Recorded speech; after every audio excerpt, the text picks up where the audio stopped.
কালকে সারাদিন এত বৃষ্টি ছিল যে কোনো একটা প্রোগ্রামই আমরা ভালোভাবে এনজয় করতে পারিনি।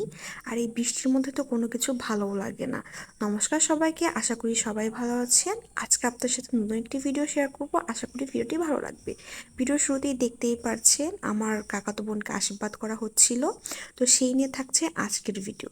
এখন হচ্ছে আমার কাকাতো বোন রেডি হচ্ছিল, আর বাইরে তখন মোটামুটি ভালোই বৃষ্টি ছিল, কারণ সকালের ওয়েদারটা ভালো থাকলেও তারপরে ওয়েদারটা খুবই খারাপ ছিল। আর এই যে আমার সাদা ওড়নাটা একদমই নষ্ট হয়ে গিয়েছিল, কারণ আমার বোন সাজছিল আর সেই ফাউন্ডেশন খুলতে গিয়ে আমি ফাউন্ডেশনটা আমার ওড়নার মধ্যে লাগিয়ে ফেলেছিলাম। আর এইদিকে রুই মাছ ভাজা হচ্ছিল, চিংড়ি মাছ, ইলিশ মাছ, আর এইদিকে ভাজা হচ্ছিল রোস্ট।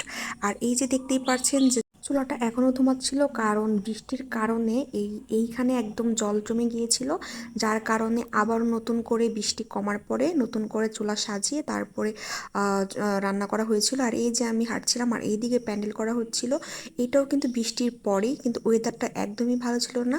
আর এই যে ফল মিষ্টি সব কিছু এসে পড়েছে, আর আমরা এগুলো একটু গুছিয়ে নিচ্ছিলাম। শরবত, লেচু, মালটা, আঙ্গুর, আপেল, এখানে আপেল কাটা হচ্ছিল। আমি সব কিছু মোটামুটি করেছিলাম, আর আমার এই দিদি আপেল কাটছিল। আর এই দিকে ছিল হচ্ছে দই।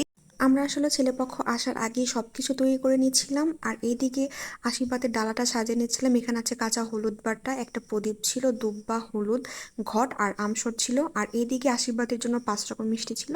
যেহেতু ছেলেপক্ষ এসে পড়ছিল, এর জন্য আমরা প্লেটে মিষ্টি আর ফল সাজিয়ে নিচ্ছিলাম। আর এরই মধ্যে সবাই ঘরে চলে এসেছিল। এই ঘরে আসলে একটা লাইট খুবই দরকার ছিল, লাইটটা খুবই কম ছিল। আর আমার বোন তার রিলেটিভদের সাথে কথাবার্তা বলছিল, আর এদিকে গরম গরম বেগুনি ভাজা হচ্ছিল। আর সেইগুলো গরম গরম জিনিসগুলোই আমরা বরপক্ষদের খেতে দিচ্ছিলাম। আর এই যে এখানে বরপক্ষদের সবাই খেতে দিচ্ছিল। এখন আমাদের খাবার পালা, যেহেতু আমাদের আশীর্বাদটা বিকাল 4টার পরে হবে।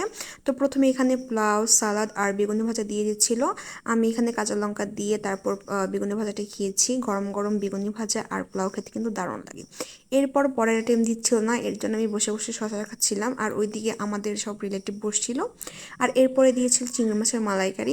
আমাকে অনেকগুলো চিংড়ি মাছ দিয়েছিল, আমি একটু লেবু চিপিয়ে তারপর চিংড়ি মাছটা খেয়েছি। আজকের মালাইকারি কিন্তু সত্যি অনেক মজা হয়েছিল। আর এখন দিয়েছে হচ্ছে রুই মাছ, আর রুই মাছটা কিন্তু আমার অনেক ফেভারিট, আমি কিন্তু সবসময় এটা বলি। আর এরপর দিয়েছিল রোস্ট, আমি রোস্ট দিয়েও খেয়েছি। আর সাথে ছিল মাছের মাথা দিয়ে মুগ ডাল। এই মুগ ডালটাও আজকে অনেক ভালো হয়েছিল। আর এই রোস্টের কাঁটাটা আমি একদম চিবিয়ে তারপর খেয়েছিলাম, যেহেতু বাসায় তো এটা তো কোনো ব্যাপারই না। আর এরপর ছিল মাটনটা অনেক নরম হয়েছিল। ও হ্যাঁ, আর এর মাঝে ইলিশ মাছ দিয়েছিল ভাজা, যেহেতু আমি ইলিশ মাছ খাই না তাই ওটা খাইনি। আর সব খেয়েছিলাম দই। তো খাওয়া দাওয়া শেষ করে বিকাল 4টা প্রায় বেজে গিয়েছিল, 4টার বেশি বেজে গিয়েছিল।